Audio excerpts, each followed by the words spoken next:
people that are sponsoring this us tonight, and also the people that have worked to put this together. So in addition to the College of Community and Public Affairs, Harper College, Harper Edge, and the Institute for Justice and Wellbeing are sponsoring this event. I know from looking at the list of participants that we've got a number of alums that have been from graduated from Harper, as well as from CCPA and SEHD, which was the came before CCPA. For those of you that have not heard David before, you are in for a treat. He is an incredibly scintillating speaker. I listened to his last talk when he did it live, and then I listened to the recording of it afterwards, and continue to learn new things. So you're in for a treat. I also want to thank the people from the different entities that are sponsoring, who have really worked hard to put this together. Erin Cody, who you'll meet at the end, Leah Joggers, Debbie Collette O'Brien, and Jim Scott. I'm gonna just give you a few of the accolades and credentials that David carries with him, because I don't want to take too much time from his time. But he's the at Hamline University professor in political science and legal studies. He is the only distinguished professor there. And for those of you that are in academia know what an honor it is to become a distinguished professor. He's also professor of law at the University of Minnesota. He has a bachelor's and master's in political science and philosophy, a JD and LLM in law, a PhD in political science, and you might not guess this one, a master's degree in astronomy. He's been a Fulbright Scholar multiple times, taught extensively in Europe and Asia, and the winner of the Leslie A. Whittington National Award for Excellence in Public Affairs Teaching. He's the author of more than 35 books and over 200 articles on various aspects of American politics, election law, media, and politics, and he's regularly interviewed and quoted nationally, locally, and internationally in venues including the New York Times, the Wall Street Journal, NPR, The Economist, Washington Post. His two most recent books are The Encyclopedia of Money in American Politics and Presidential Swing States. Prior to teaching, Professor Schultz also served as City Director of Code Enforcement, Zoning and Planning right here in Binghamton, New York. And I'm thrilled that he's also going to be an adjunct professor for us at CCPA in our doctoral program, teaching public policy this spring. So without further ado, I will turn it over to David. Great. Thank you very much for that introduction. And so I have for a tantalizing title today, what? The end of the baby boomer era of American politics, and really the rise of the millennial and Gen Zs. And what I want to talk about is really a concept that political science, and I'm going to say a lot of academics haven't thought too much about until recently, and it's about this whole idea of a generational shift or generational change in American politics. And let me start by saying that there are a lot of reasons why the 2020 presidential, or rather the 2020 election cycle is important. Of course, it's the presidential race. Of course, it could be the battle for the control of the US Senate. It could be the battle for the control of the House of Representatives across all the different states. There's also the control for state legislatures. But one of the things that is also significant about this election is the fact that this is going to be what I describe as the beginning of the end of the baby boomer era in American politics. And specifically what I mean is that at least since the 1990s, and perhaps some people might say even earlier, some people might say that the 1960s civil rights movements, the movement for women's equality, all were driven by what? Baby boomers, and that's possible. But at least since the 1990s, the baby boomer generation, and I'll clarify who they are in a little while, the baby boomer generation has been the largest generation in terms of voters in the United States. And starting with this election, the baby boomers will no longer be the largest generation. The millennials are the largest now generational voting bloc. And if we put together the millennials along with the Gen Zs, they are now nearly 40% of the electorate, outweighing the baby boomers. And so just by sheer aging and passage of time, We are now starting to see the end of the baby boomer era. Now, how I also can introduce the discussion here is by, since I'm a baby boomer also, I of course get to quote the Beatles, okay? And I could say that since the 1990s, the baby boomer generation has been, of course, the largest voting bloc in America. The baby boomers, to quote the Beatles, said they wanted a revolution, and they actually got it on the political scene. That there's no question that the baby boomers collectively changed the trajectory of American politics. And they did it in ranging anywhere from what I said, civil rights to issues about gender equality, on a whole bunch of range of issues. Now, also, as baby boomers, much to the dismay of my millennial and Gen Z students, they are actually quite happy that the end of the baby boomer era is coming. My students at this point are just about tired about hearing about the fact that what we were all watching the Beatles on the Ed Sullivan Show when they appeared. They're tired about hearing about where we were when JFK was assassinated, or all about the fact that we were all watching Neil Armstrong land on the moon. And what I'm suggesting is something that I want to lay out today, is that underappreciated, oftentimes in American politics, and maybe even globally, but I'm only going to talk about American politics today, is this generational influence. How the political views, the political ideologies of generations change over time. That each new generation has a different way of thinking about the world. I first became interested in this topic about 12 years ago. And specifically, I became interested in this topic when the State Department sent me overseas to try to talk about the 2008 elections between Barack Obama and John McCain. And I was trying to figure out a way of describing how the two of them were different. And I came up with an idea. And I almost never use videos in class. And this is a time when I was traveling in Europe. I decided to show 3 quick clips. Clip number 1 was a 1938 BBC newsreel. And it's a famous scene of British Prime Minister Neville Chamberlain landing in London. And he's talking about, he's waving a piece of paper in his hand like this. And he says, on his return from Germany, he said, "I have assurances from Herr Hitler that will have lasting peace in our time." Approximately 6 months later, Germany rolls into Poland. World War II starts. The second video clip, it's Pearl Harbor. It's the sinking of the USS Arizona. Third clip, those of us who are baby boomers remember it crisply. It's 1975. The US has lost the war in Vietnam. It's a scene of showing helicopters over the US Embassy, at that time still known as Saigon, picking up people and taking them out to sea on ships. And I said to foreign audiences, everything you needed to know about John McCain and Barack Obama is encapsulated in those 3 video clips. And I said, for people who came of age in adolescence at the time that John McCain did, they watched the clips of Neville Chamberlain. They watched the clips of the sinking of the USS Arizona. And the message they walked away with is to say that what? Never trust dictators. The world is a dangerous place. That US military might won the war, and we could trust the military.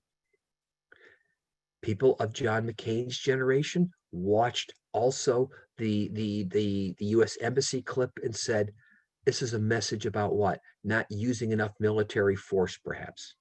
But for Barack Obama, for baby boomers, for his generation, the video clip of the US Embassy, of the helicopters, was about what? The limits of US military power, that perhaps we can't bomb everybody into submission. Maybe we need to think about the world differently. And I said those 2 clips captured everything we needed to know. John McCain as somebody who was a prisoner of war, a military person, is running in 2008 saying, the world is dangerous. I'm a military person. I will protect you. Barack Obama has got a different message, a message aimed to a different generation. In part, why John McCain lost was that he was speaking to a generation that was literally exiting the political system. Some of you might remember that John McCain ran for president in 2000, lost to George Bush. Between 2000 and 2008, approximately 5 million, not 5 million, 5,000 people a day per day for 8 years from John McCain's generation passed away. Literally, his base died away. So that in 2008, he's speaking to a generation disappearing. Barack Obama is speaking to a generation on the rise with different values, different perspectives in life. And that's what I want to talk about today, how we think about generations in terms of political factors. In a political variable.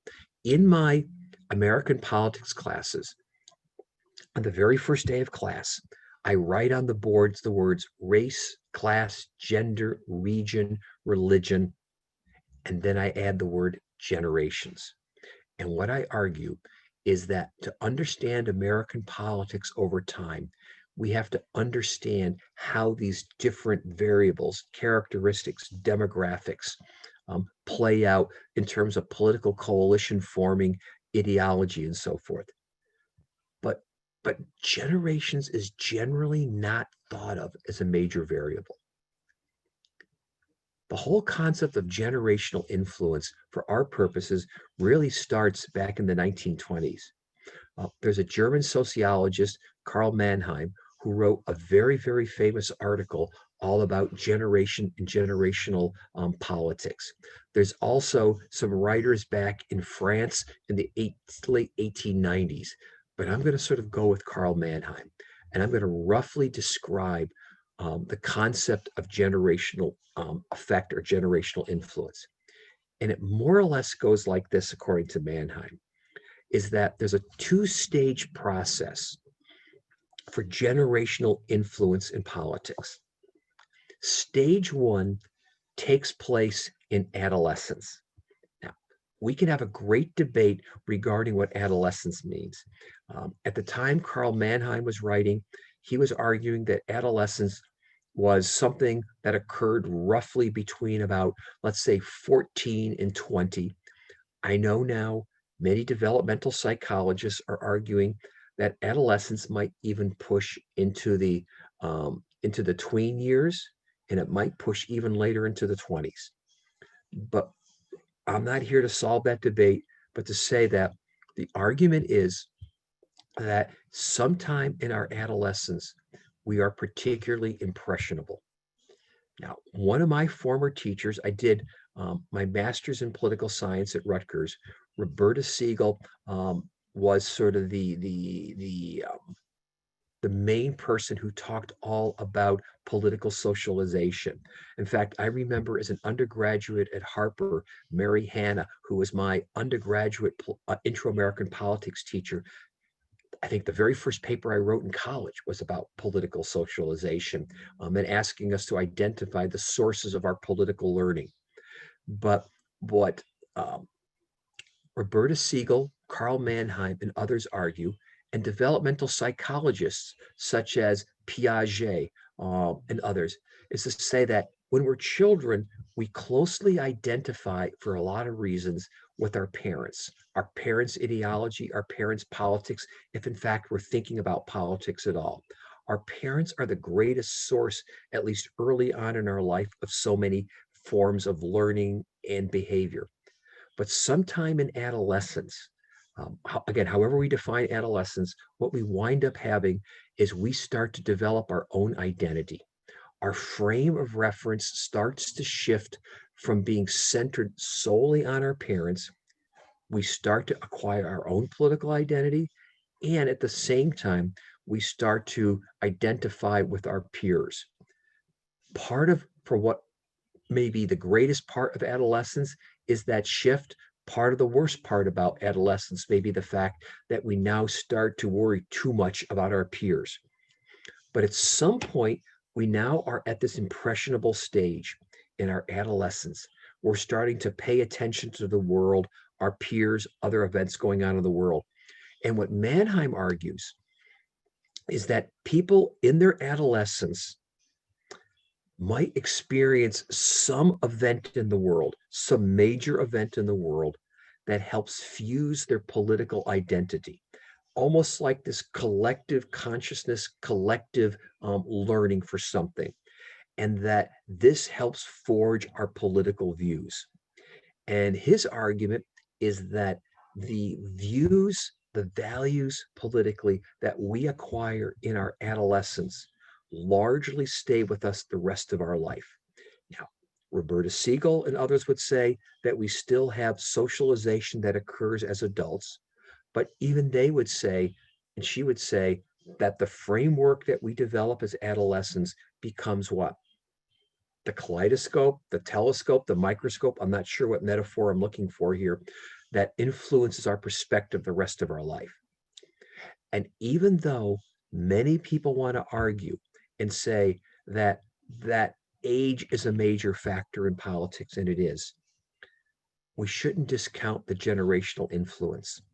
There's this old joke that says that if you're not a socialist at 20, age 20, you have no heart. If you're not a conservative at age 40, you have no brains. And it speaks to the idea of saying that we naturally perhaps become more conservative as we get older. And that's not the case. That the political views and identities that we form, again, in our adolescence, largely stay with us and become the framework for how we assimilate and view things for the rest of our life. For those of you who are philosophers out there, this is like Kant's concepts of like the categories, that we of time and space that influence how we think about the world. So stage one is we form political views and a political perspective in life in our adolescence. However, almost none of us have political influence in our adolescence.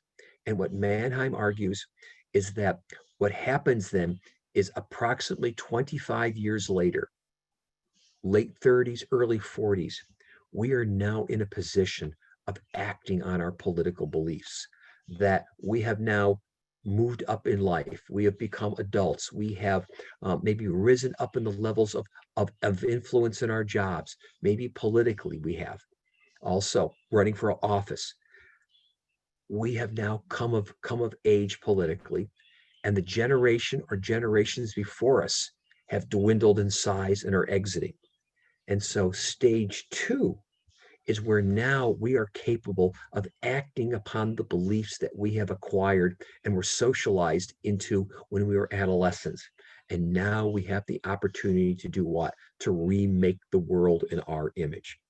So the basic theory, and there's lots of nuances of this, the basic theory of generational politics is the fact that one, we acquire some political values when we are in our adolescence, and we do so collectively, of which then, let's say 20 years or a quarter century later, we are in the position of acting upon. And one of the drivers of American politics is what? The coming in, exiting, and transfers over time of generations. Clearly, it doesn't happen all at once. It's a gradual shift. And we can explain in part the shift, the changes in American politics by the gradual entrance and exit of different generations. Now, among the disputes or debates in this generational research, and Sally Friedman, who teaches up at Albany, and I are editing a book on this right now on generational politics, is does there have to be some major dramatic event that forms a collective identity, or does just a group of people coming of age at the same time enough to constitute a generation? Enormous debate within the literature on that. I'm closer to making the argument that some major events have to fuse identities and that just simply being people of the same age doesn't have enough of the impetus to be able to form a collective identity. The other thing is we shouldn't ignore is the fact that, yes, people of the same generation might be experiencing some major event in the world, but their race, their class, their gender, their region, their religion might impact how they perceive it. But having said that, what we now have is this model that suggests that over time in American history, we've had multiple generations, each in their adolescence socialized by some events in the world which help fuse an identity. And each cohort in their or each cohort in the adolescence faces a different empirical world, and even people all living at the same time but of different ages perceive or experience events in a very different way to fuse their identities. That's the basic model. Now, I want to take a couple of quick questions here, and then I'm going to elaborate on this model a little bit. So these are not questions right now, but I'll come back. These are more sort of comments for me, so we'll come back later at this point. All right, so let's think about the major generations in American life. Now, there is one argument out there which I don't particularly ascribe to. Strauss and Howe, who wrote a book all about generations that came out about a quarter century ago, and they argued that there are 6 basic generations in American history that just keep recycling over time. Now, they offer as an argument to say, excuse me, I'm sorry, to say that the Puritans, the Pilgrims, who came over in the 1600s were the first radicals, of which 100 years later, 6 generations later, it was what? It was the founding fathers, the Jeffersons, the Adams, that 100 years later, that it was the abolitionists, that 100 years later, it was the baby boomers. Nice coincidence. Not sure I buy kind of this deterministic model, because their model says that going into the future, there'll be a cycling of generations again also. I'm not to that point, but I am at the point of saying that each generation has unique characteristics. And if we look at in recent American history, we've got several generations that, for example, I'll list them here. And if we need to at a later point, and people want copies of my handout, I can make them available, by the way. And Aaron or Laura or whoever, we can figure out through them the best way of being able to distribute, the handout. But in recent American history, we've had what's we call the greatest generation, or the World War II generation, born roughly between 1900 and 1924. And just to give you an idea, at their height, this generation was about 45 million people. Then there was the silent generation, born between 1925, 1945. At its height, about 55 million people. Then there's the baby boomers, roughly 1946 to 1960, although the Census Bureau pushes it to 1964. I'm not sure I agree, but for whatever it may mean, that was 78.8 million people. Gen X, roughly early 60s to 1981 birth date, shrinks 64.6 million. Then it gets big, the millennials. The millennials, born between 82 and 95, about the same size of the baby boomers. And then Gen Z, born between 1996 and 2013, they're 90 million people. And in case you're wondering, by the way, after 2013, it's roughly what now? It's the alpha generation. Just a quick side here, about 2 years ago, Reuters news service has a big office in Minneapolis, St. Paul. And a reporter called me and said, I'd like to talk to you about the alpha generation. And at the time, I had never heard that name. And they said, well, who are they? And he said, they're just entering kindergarten. And I'd like to talk to you about their political views. And I'm like, They're only 5 years old. I don't know what their political views are. Why do you want to talk to me about this? He said, because marketers are already trying to figure out who the alphas were to figure out how to sell things to them. And I mention this because sometimes when we think of generations, we think of what? Marketing concepts. Marketing or selling to different generations. Some of you may have in the workplace gone to an HR training session about working across different generations or workplaces with different generations. All those are interesting, but again, I'm focusing more on the politics. So we've got these different generations going from the greatest to the Gen Zs. And when I look at them, we can say a couple things right off the bat. Each one of them experienced different events in their formative years. It could have been what? World War One. It could have been the Great Depression. It could have been the New Deal. It could have been what? World War II, the Cold War, Vietnam, Watergate, Ronald Reagan, all of them. And again, I won't go into all the details today, but each of them was influenced, experienced some major events that helped fuse their identity. For our purposes, I'm going to narrow our discussion down a little bit. The greatest generation, or the World War II generation, again, born between 1900 and 1924, has pretty much exited the political system at this point. There are not too many voters left of that generation, a few, but certainly not as significant. What I'm most interested in right now are the silent generation, the boomers, and millennials and Gen Z, but I'm not going to forget, of course, the Gen Xers. Okay. And I want to tell you a little bit about these different generations because they're really fascinating. If you go from the silent generation to the baby boomers, to Gen X, to millennials, to Gen Z, several things become really interesting. From the older generation to the more present, we see a demographic shift occurring. For the silent generation, they were what? About 94%, 93% Caucasian, maybe a little bit lower. Let's say maybe about 92% white Caucasian, but about 95% of them identified as Christian, identified as church-going, identified as believing in God.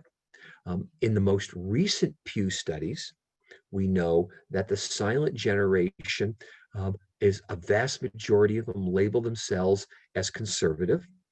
They are the generation also that constitute the largest generational bloc for the Republican Party. Two, the baby boomers still look a lot like the silents, still in excess of 90% white, Christian, believing in God, and so forth. But the baby boomers divide up.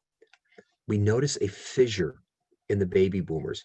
The early baby boomers, those born between about 46 and let's say the mid 50s, those older ones are more likely to identify as being liberal on a range of issues, versus the older baby boomers, rather, I'm talking about, the younger baby boomers are more likely to identify as conservative. The older baby boomers are the core base still for the Democratic Party. The younger baby boomers, along with the silents, are the core generational base for the Republican Party. The Gen Xers lean Democrat, still a majority consider themselves to be conservative, but they're relatively small generation getting squashed in between the loud baby boomers and the loud millennials. I know there may be a lot of Gen Xers out there who feel like you're being ignored.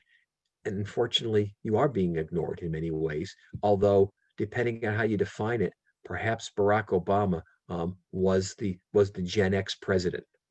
But now you get to the millennials, and then you get to the Gen Zs, and something fascinating shifts. Is that,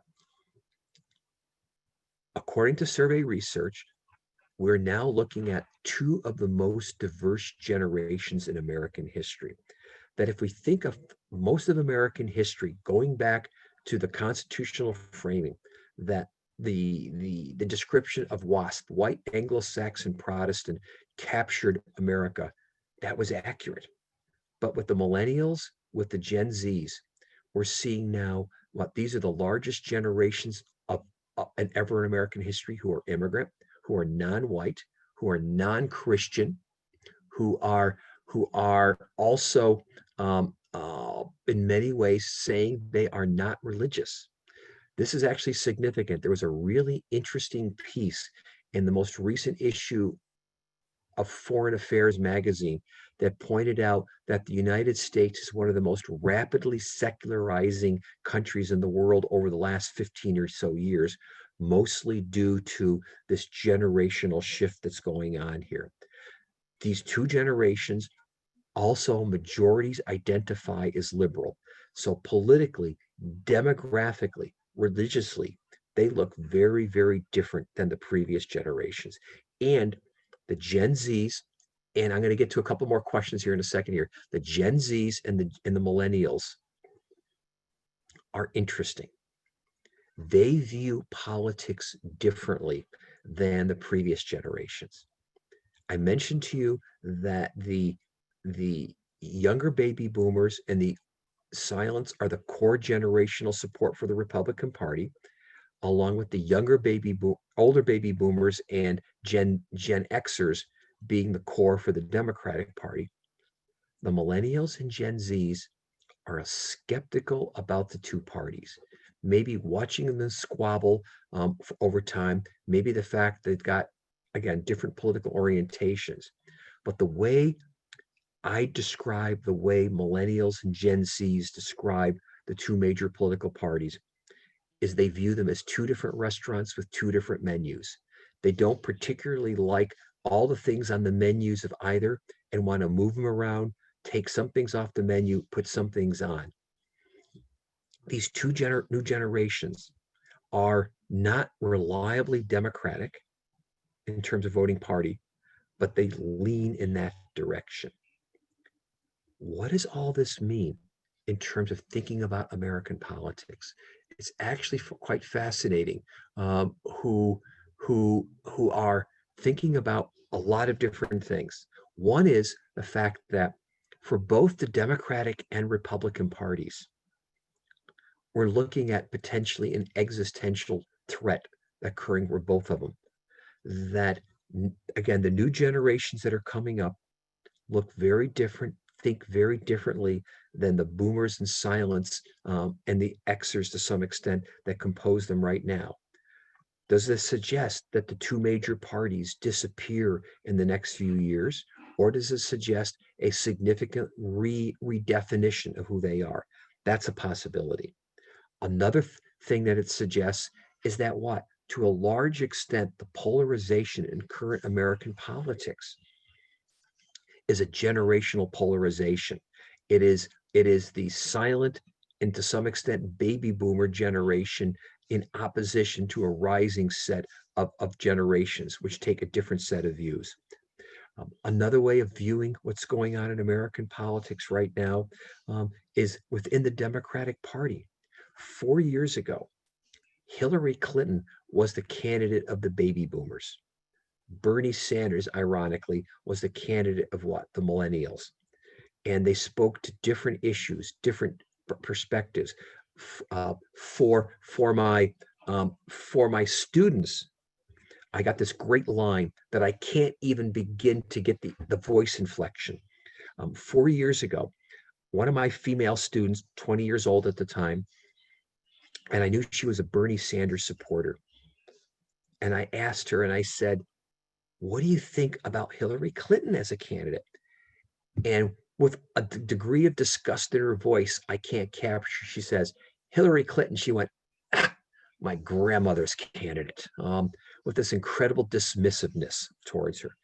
And what it spoke to was a generational difference, that the millennials perceived Clinton to be of the affluent, better economically situated, perhaps smug baby boomers who were now secure. And that ironically, a 74-year-old or however old Bernie Sanders was 4 years ago spoke to them in terms of their issues. So part of within the Democratic Party, what's going on is what? A battle between generations. So think about this. We've got a generational fight going on between the parties. We've got a generational battle going on within the Democratic Party. Both parties are facing an existential threat to their very existence or definition over the next few years as the generations coming up look at the world very differently than did the generations before them. Additionally, what we can start to think about here is how this generational shift may change American politics.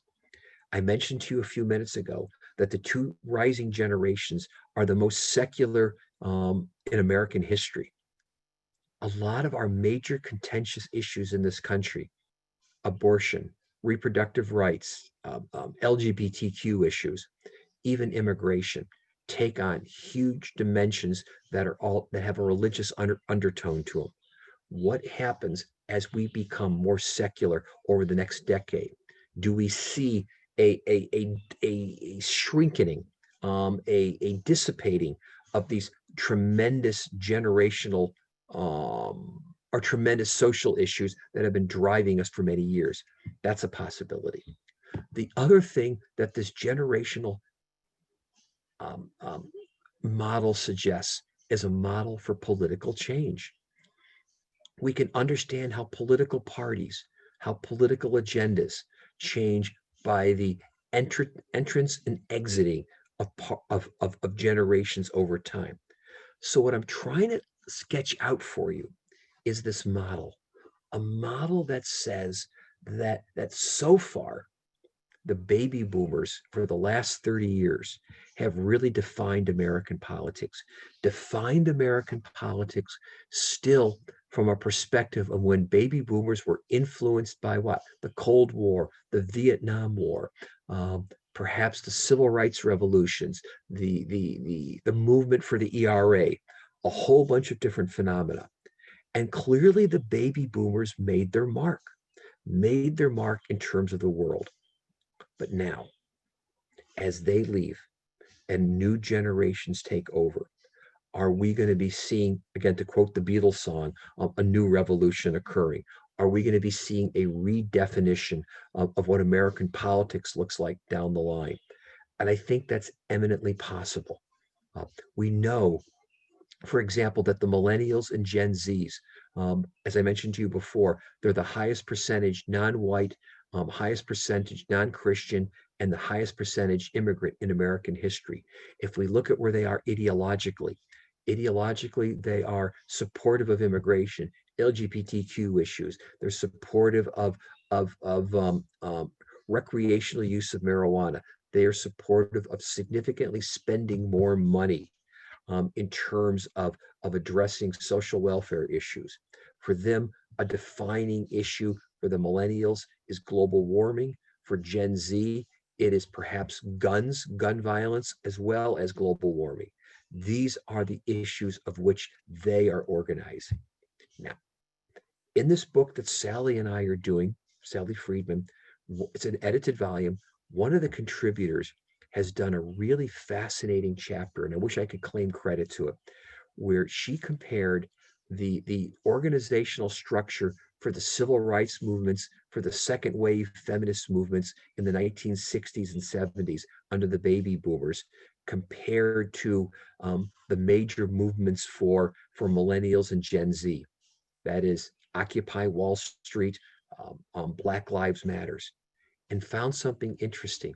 The baby boomers put much more emphasis on hierarchical organizational structures, clear leadership, classic command and control models, maybe the models of old-fashioned corporations, versus Black Lives Matters, Occupy Wall Street. Lots of these new movements are I don't want to quite say headless, but more polymorphous, more fluid. And she speculates on whether or not this means something different in terms of organizational change or efficacy for change. Additionally, we have some evidence that that, and I'm not sure if I'm going to call this now third or fourth generation feminism, that if for second generation feminists, Hillary Clinton, Gloria Steinem, Madeleine Albright, Betty Friedan, among defining issues was what? Electing a woman to be president, maybe passing the ERA, maybe electing more women to state legislatures, regardless, or state or Congress. For a new generation of women, feminism means something very different. It's not singularly focused on saying just electing women, but electing people who support particular ideologies or politics. It's saying particular type of women. It is about saying that maybe feminism has a different meaning. For my female students, and sociological political data points this out, is that their concept of what it means to be a feminist is different than it was back in the 1960s or 1970s. So you should be capturing through all of my examples that I'm laying out here a variety of sort of notions here. Notions about what? About difference in how people view the world. Now, I would invite this, by the way, also as part of our question and answer and discussion here. As a baby boomer, I can speak to this. For me, events that shaped my life clearly were the Vietnam War.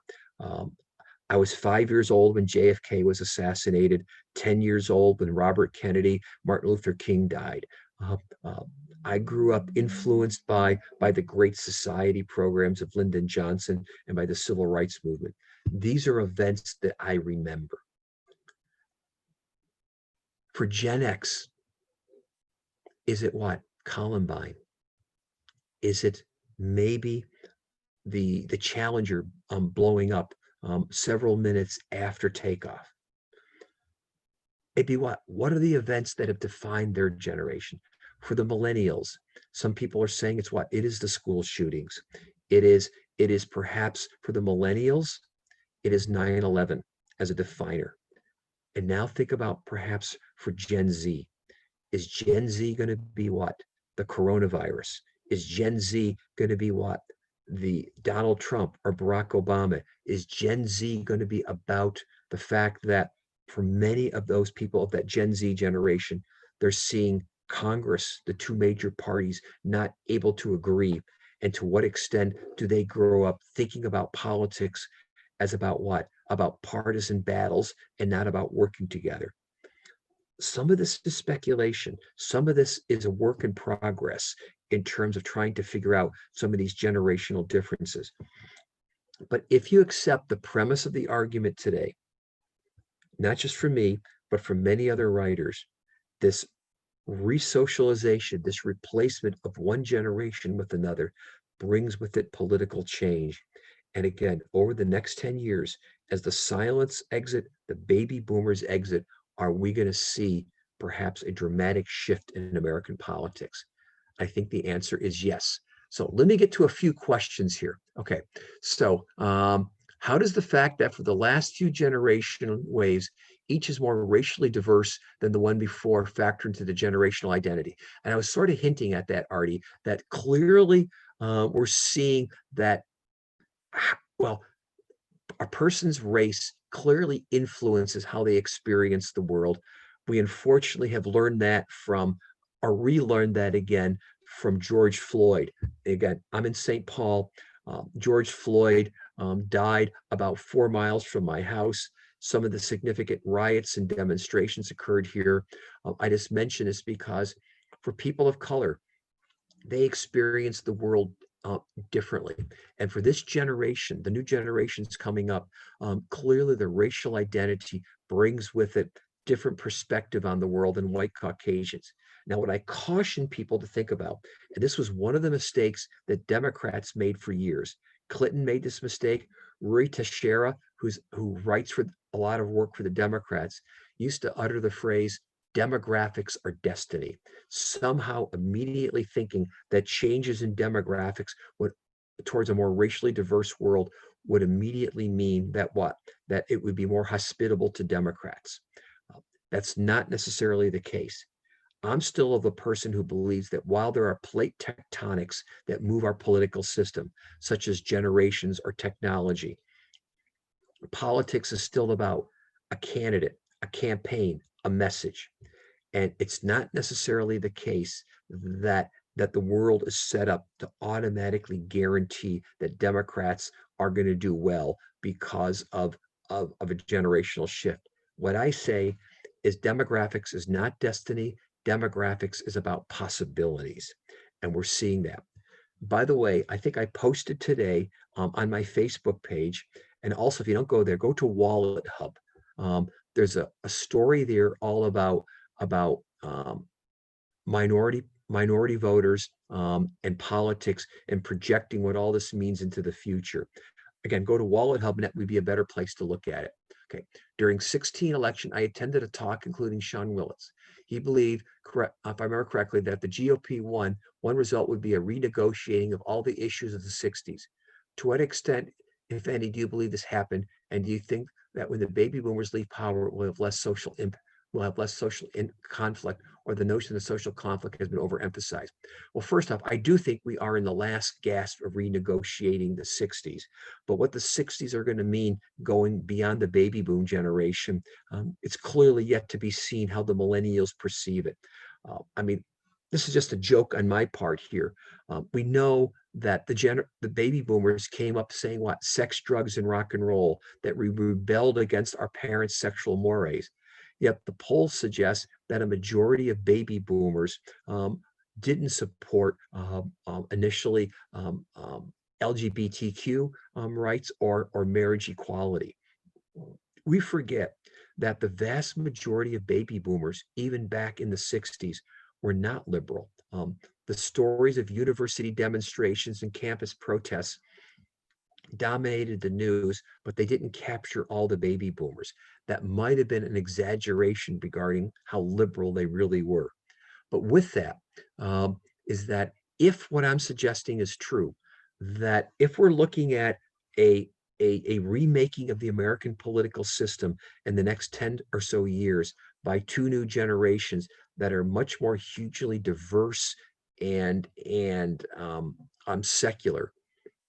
This portends the possibility of a recentering of American politics with perhaps a new social consensus.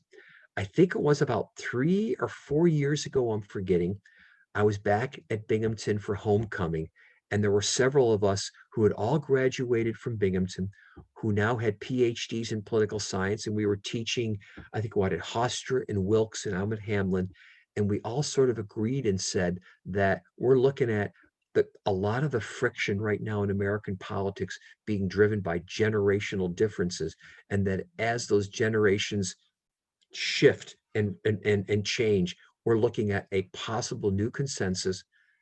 It may be a more liberal or progressive consensus compared to what it is today, but we're definitely looking at a new consensus and a redefinition of what it means to be a feminist, to be a liberal, et cetera, et cetera. Does a generation get their values from parents and their effects, and that affects how they perceive the significant events that determine their identity? Yes, initially we get our values from our parents. There's no question about that. That Roberta Siegel made that point. And again, if any of you went to college at Harvard roughly at the time that I did, roughly from 1976 to 1980, maybe you took Mary Hanna also, who was an amazing political science professor. And she talked a lot about the generational influence and how we learn from our parents. But also, again, at some point, we do break away. We learn from what? We learn from our peers. And especially with the baby boomers, of which we were the first generation to really be influenced by television. We got our political experiences, our knowledge from what? From television. And so it made it possible to forge an identity in ways that were very different. I was going to say here, okay, and so therefore, that's important. Okay, I'm going to work down here. What role does educational levels and one's geographic residence have in political inclination? No question that geography is a factor, that growing up in the South, growing up in the Northeast, and so forth, has a big influence. The same thing we're going to see, that we also know that educational levels are critical here, that Having that additional education is an additional socialization factor that influences our political learning and political knowledge over time. All right, as a baby boomer born in 51, I was influenced by three events in rapid succession: Cuban Missile Crisis, life and death hang by thread, the death of Marilyn Monroe. How could someone who was the epitome of American dream glamour kill herself, and the assassination of JFK? No one is immune from the wrath of discontent. There's no question about it. Those are major events, for I would put you in sort of what would be the early baby boomer generation. There clearly were events that affected us. I'm a boomer. Kennedy's life affected me as much as his death. Which generation would you put Trump in? Trump seems to fit into the silent generation. By his birthday, he's right on the cusp between boomer and silent. I would put his political orientations and values closer to that silent generation, of which he seems to identify more with, and of which they identify more with him. What do you think of these thoughts? Feminist boomers were living out their lives with the biggest influence, legal birth control, not just the experience of Vietnam. Millennials take birth control for granted. A big influence for millennials is gay rights movement and supporting diversity. I think you're absolutely correct. We can't underscore this fact, that for baby boomers, especially baby boomer women, I'm going to say for men too, the idea that there was a capacity to take control of your reproductive life was hugely influential, especially for women, in terms of freeing them into the workplace and freeing them to do a lot of different things. And my millennial students, and I think this is important going into this election, and my Gen Zs, take for granted and assume that they have a right to be able to control their reproductive life, and are incredibly upset by this idea that might be lost. One of my students, quoting her a couple of weeks ago after Ruth Bader Ginsburg died, said to me, "I can't believe that my reproductive rights hang on one person." She says, "I need to get out and vote." And we're going to see if that happens. We're going to see if that's a driver here. But I do think that's accurate. And I do think, this is from Kyle, this is a really good observation that you make here. I think I've got those comments here. On the other side, I have some other people who are talking about some other questions here about: how do I think the coronavirus will fuse the identity of Gen Z who are going through adolescence now? This is fascinating, and that's what I wonder too. I mean, what's the message they're going to learn about the coronavirus in terms of thinking about the world? Um, I'm sort of a jack of all trades, which either means I have a lot of interest in life, or I haven't figured out what I want to do when I grow up. And about a week ago, I was speaking on a panel for the Regional Association of the American Planning Association, because I used to be a planner, back in Binghamton and so forth. And we were thinking about how planning is going to be affected by the field of planning affected by the coronavirus. That if in the last few years, the whole push was towards what? Mass transit, towards densification. Are we now going to see what? A push towards de-densification, towards maybe saying we need to keep individual cars. Maybe we need to be thinking about, are we thinking about healthcare? I don't know, but I think this is going to be quite fascinating. And also keep in mind how the coronavirus is impacting not just Gen Z, but the millennials. The millennials got hammered badly in '08 economically. This is yet another blow to the economic fortunes of millennials. Again, I gave another talk, I don't know, maybe about 6 months ago. I'm losing track of time. Credit Suisse does an annual report on wealth, and it did a really interesting one and pointed out that at their stage in life right now for millennials, compared to baby boomers when they're at their same age, millennials have significantly less wealth than boomers did at their age. The cost of student loans, the cost of housing, a whole bunch of different things. And it talked about how, because of that difference, in many ways, millennials are poorer, and in many ways of a different class, socioeconomic status class than baby boomers. And that's fusing their identities also, in terms of how to think about the world. I also did a piece, just sort of throwing a lot of things out here. After Parkland shooting, what's that, about a year and a half ago, I think it was, almost 2 years ago, I did a piece in The Hill that talked about the how Parkland and then the gun demonstrations against the country were the coming of age for Gen Z. That may be the case. And this also gets me to, is climate change a cross-generational issue? No, it's not. That for the silent generation, and to some extent, some of the baby boomers, it's not, but certainly for the silent generation, it's not the issue that it is for Gen Z, millennials, perhaps Gen Xers. The baby boomers are interesting. Why? Remember, it's Earth Day is with the baby boomers. And there's evidence that the baby boomers, at least some, are moved by the environmental issues.